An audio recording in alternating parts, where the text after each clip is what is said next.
Usa sa dili ako malimtan nga kani sa titian ako sa akong kinabuhi mao kadtong panahon nga I was in my low moments, and here comes may panganahon nga ibati ko kanang kaluya, ibati nako kanang very low. Unya, itong mga panahon na, I was really praying. And here comes after 1 month, I received a letter sa usag nako ka mga altar servers sa St. Joseph Cathedral. Nga nahimo na siya karon nga ni-eskwela sa seminaryo, napulo na katuig, o bisulti siya sa ako nga, Monsignor, salamat kaayo nga usa ka sa akong inspirasyon ganong sulod ko sa seminaryo aron magpari. Salamat sa panahon nga imo kong gipakaon, sa pangapanahon nga imo kong tagaan og kanang pangbaon. Ganahan ko because you are generous to me. And thank you for that promise. I would like to become a priest like you. So pagkabasa nako atong sulat, o nakita pod mi, usulti siya sa ako nga, usa sa mga hinungdan, magpari siya kay, pinangga siya sa pari. Pakanon siya, tagaan siya, og na-plaster po siya. So, mga ito nga, ingon ko nga, napuday matandog sa atong kinabuhi. So, I took it as an inspiration sa akong kinabuhi nga adunay mga batanon nga lalaki sama kaniya og sama niining naa sa kong kilid og kamo nga adunay inspirasyon nga mahimong mga lagad sa kinabuhi diha sa atong katilingban. When I was assigned at the St. Peter College Seminary for 14 years, dagan kong mga estudyante, and more than half of the priests in the Caraga region were my students. So nakaingon ko nga salamat kay naa ako makita, ako mga estudyante, ako mga anak, na pari na. Ang uban nila, ako ng kauban sa seminaryo, kauban ako sa katedral, sa Santo Niño, o dinhi karon sa Kabadbaran, ako mga estudyante sa una.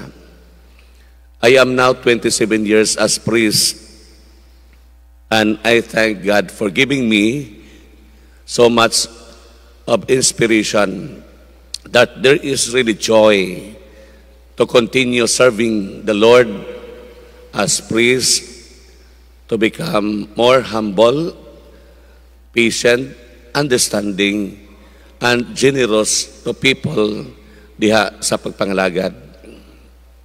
Usa sa pag-abot ako dinhi sa Kabadbaran, salamat sa inyo mga Kabadbaranon, no? Sa Butuan, sa una, nagitawag Butuan on. Pag-abot na ko dinhi Kabadbaran on, no? So, salamat sa mga Kabadbaran. Ang akong lulo, pinaka-great-grandfather, gikan sa Bohol, niabot dinhi sa Kabadbaran. Nami yuta diha sa Mabini, akong lulo, nagpuyo dugay dinhi. So, nakaingon ko nga, taka-Kabadbaran po di ay ko. No? Salamat na assign ko dinhi. I am inspired sa inyo, mga ginikanan, mga parokyano, mga batanon, mga bata. Usa pa gyud sa nakahatag kining mga bata sa atong parokya gikan sa mga kapilya o sa gagmayng Kristohanong katilingban kada Domingo. Kung makasimba mo sa 2:30 sa hapon kada Domingo, makita nimo puno atong simbahan sa mga bata, uban sa mga ginikanan, ilang lulog, lula, mga ate o kuya nga manimba almost 1,000 na sila ka mga bata. Daghan kayo mga parokyano, nato dinhi, nga ni volunteer, muhatag silang sakiran paghakot sa mga bata dito sa mga kapilya. Unya, pagkahuman, manimba sila, blisingan ang tanang mga bata, apil ginikanan, unya, paisnakon pagyud sila kada Domingo. Paghuman, tagaan pagyud sila ticket parang ilang magamit karong Christmas, nga nanuna sila Christmas party, unya magpalit mig mga dulaan, mga notebook, ug uban pa nga magamit o mapalit nila mga pagkaon, kindi ug uban pa nga kadtong ilang ticket that will serve as their attendance, and at the same time ila pong mahimo nga kwarta pagpalit kay maghimo tagtindahan dito sa gym para makapalit kini mga bata. So ana lang kasimple, and the number of children attending mass, and they are always excited, they are really inspired. Why? Because they are in our church. We give them importance, like your children in your family. Kaya lang yung ma-inspired ko nga ngayon sa pader. Ang nga kong anak as alauna pa sa hapon, ngayon sa mga tunatama sa simbahan, kay manimba na ta, malita. Ang inahan po, ugamahan nga di hinibahon, nanimba na. Oh. Di kakamalipay anak. Nga sa kadaghan nga mga bata, ang mga ginikanan po, hinibahon na. This is really an inspiration. Kitang tanan, nindot kayo nga makahatag po tag inspirasyon sa uban. I'm happy, and now there is so much joy, there is so much excitement, and there is so much inspiration because God is very generous in inspiration. Ganahan gyud ko magpari. Gusto ko magpari lang gihapon ko kay naa mo. I hope we are also happy that you will continue to become loving, faithful, and caring husband and wife, father and mother, lolo, lola, o mga batanon nga mapadayunong maghatag og inspirasyon sa matag usa kanato. Today, we celebrate the Feast of the Transfiguration. Kasagaran ang Ginoo, magampo siya ngadto sa bukid, siya lamang mag-inusara. But this time, uban kaniya ang tulo ka mga apostoles, si Peter, James, and John, no? Si Pedro, si Santiago, ug si Juan. Kauban niya nagampo dito sa bukid. Pag humani nagampo, nausab ang panagway ni Jesus, nausab ang iyang panagway, ang iyang naong misanag sama sa adlaw, og naputi ang iyang bisti sama sa kahayag. Because Jesus was transfigured, the three apostles, Peter, James, and John, they were really overwhelmed with gaiety and joy. Why? Because they have personal experience. Jesus was transfigured on the mountain. Tungod sa kalipay ni Pedro, ingon siya, Lord, hindi ta manguli sa ato. Gusto ko maghimo na tagpayag. Tulo ka payag usa imo, usa ni Moises, ug usa ka Elias. Happy na mi nakiguban kanimo. That was really an inspiration of the glory of God. And that was really an inspiration, an encouragement nga kining tulo ka mga apostoles mapadayunon nga maghupot sa ilang pagtuo ug malig-on. Nga bisag daghang mga pagsulay kalisod sa ilang kinabuhi, isip magpasasangyaw sa pulong sa Ginoo. But there was really courage and confidence. There was an inspiration, a stronger faith, magpadayon bisan sa ilang kinabuhi. Look at Peter. Peter was the first pope, the first leader of our church, the Roman Catholic Church. Siya gipatay dito sa Roma. Peter was killed. He was assassinated. He was crucified. Gibali siya. Kung si Jesus gibali nga gidansang iyang ulo sa taas, si Pedro ang iyang ulo dito sa ubos o iyang tiil sa taas. Kaningon siya, dili ko angayan nga magpalangsang sama sa Ginoo, kaya ako usa lamang niya kasulugoon. Wala siya mahadlok nga patyon siya, tungod kay nagsangyaw siya. Because he was really inspired by Jesus. Si Santiago, Saint James, he was the first bishop of Jerusalem. Apan gipatay siya sa iyang mga kontra. Sa iyang kontra.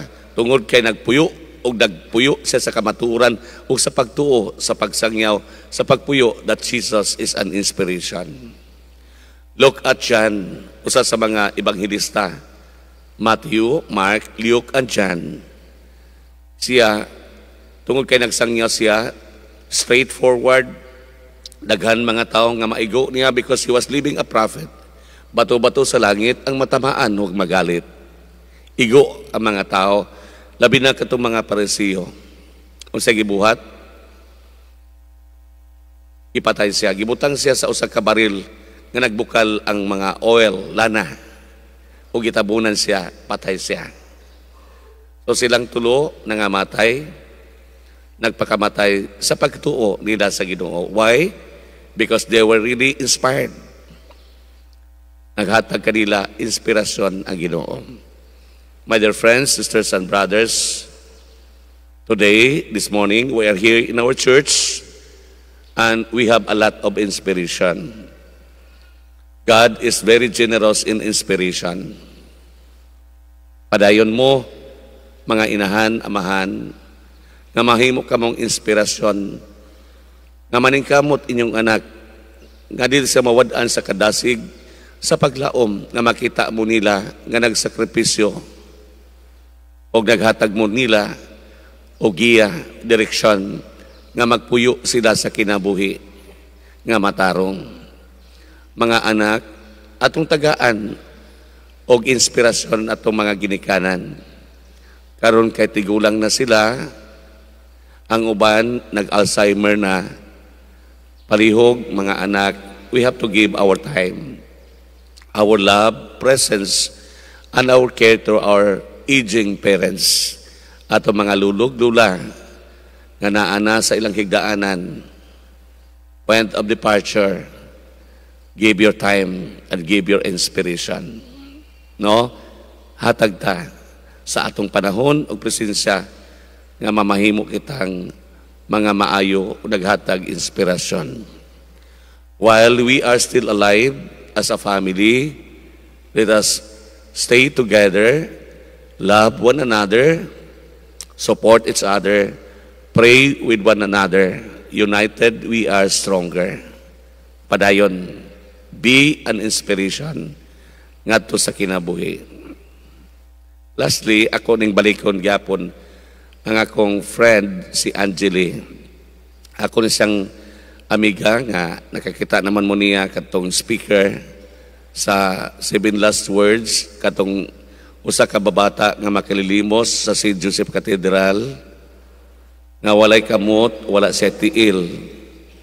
Ako siyang amiga, bata pa siya. Ako siyang pakanon o tagaan ako o kwarta. Magkita mi kada adlaw. Unya, kay malingaw man kung makakita niya, nga musod sa simbahan, kay magdagkot og kandila. Bisan wa siya tiil, magsayaw-sayaw siya, og malingaw ko niya. Unya, pag birthday nako, gitagaan ko niya mangga o flowers. Sa nga gitagaan man ko nimo, sa pinangga man ko nimo, Father. Wala man ko nimo awaya, wa ko nimo gipahawa. Imo kong gipakaon, o imo kong gitagaan, o kwarta. Happy siya. When I was transferred sa Santo Niño, ni-transfer po siya dito, nagpakilimos. O bang mga makililimos, ni-transfer po, no? Pag-resapling ang mga pari, resapling pong mga makililimos. Pag-abot ako din naapod siya, uban-uban. Mahapi ko niya. Paghawa na ko sa tuninyo, gitagaan ko niya grilo, na kining rilo. Sa handumanan na to na Father. Tangano mga lipay man ka nga biguta, ingon siya nga, di man ko nimo awayon, di man ko nimo bugawon, O dili po ko nimo ikauaw, no? Manay gan isang jide, manay matusya unya sa children's mass. I will give her time because of the relo. Give your time. She is my inspiration. Kung si Angeli, walay kamot, way tiil, that she can make other people happy like me, why not me nga kumplito kong kamot o tiil, ihagit ko niya, i-inspire ko niya, that I will be more and more generous like her. Pila may income ni mo, kung Domingo, 1,500 father, kung Bernes, 700, kung sa Robinson, 1,300, no? Magpakalimos po na sila sa Robinson. So, simple, bata, karon kay senior high naman siya, mag-lawyer daw siya, no? Namatay ang katong nag-adapt niya. The other month, ako po'y nagbisa. My inspiration is also Angeli Makililimos, and she can always make me happy and inspired to become generous, more and more generous. Amen. Kamu, akong inspirasyon. Let us pray with one another. Let us give our blessings to our family. Be an inspiration and be a blessing to everyone. So, kanang transfiguration, ang Ginoo, daghan gyud mga nindot kabutang nga kita makapamalandong. Let us not make, and we will never quarrel. Dita mag-away. Magtinabangay ta, no? Kapit bisig, alay lakad, alay kapwa, no? Kitang tanan, magiusa as one church, one family, one Christian community. United, we are stronger. God is our inspiration, and we have to ask the Lord to give us more and more inspiration, that there is always excitement, that there is so much joy to continue serving family, community, church, government, whatever, especially sa mga taong nasa tong katilingban sa mga hilit, the lost, the last, and the least sisters and brothers in our Christian community. We have to reach out to them and be a blessing and inspiration. Just for today, be an inspiration. Be a blessing to everyone. So please continue to pray. Like Jesus, who spent in time in the mountain together with the 3 apostles, and they were really overwhelmed. And we always have to allow God to touch and to bring us into that light, that we will walk with Him in light and full of inspiration and encouragement, joy to continue to serve. When we can serve, we are blessed. When we can serve, we are happy. For us to be blessed and to be happy, let's continue to serve one another. Palakpakan nato ang Ginoo. Palihog, manindog.